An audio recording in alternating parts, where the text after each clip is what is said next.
大家好，欢迎来到东厨房，一个与你分享美食跟灵感的频道。今天我会用院子里的食材做一个简单的鲜菇蒜蓉炒豆角。3月的时候我种了一些豆角，现在长高了，藤变长了。今天我会把藤架起来，希望很快就能有豆子吃。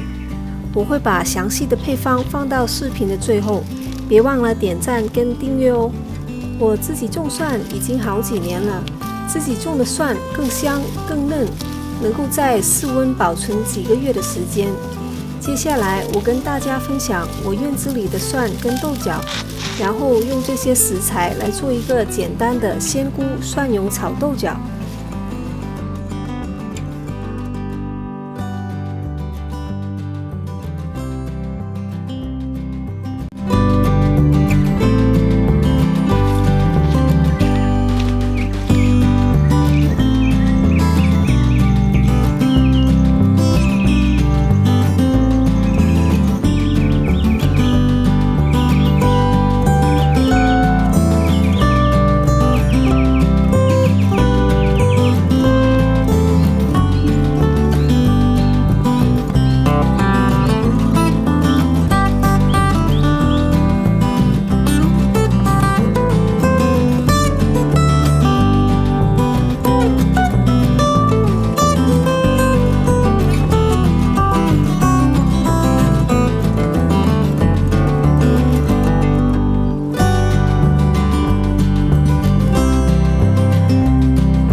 感谢你的收看。如果你喜欢我的视频，欢迎你给我留言、点赞跟订阅我的频道，谢谢，下次见。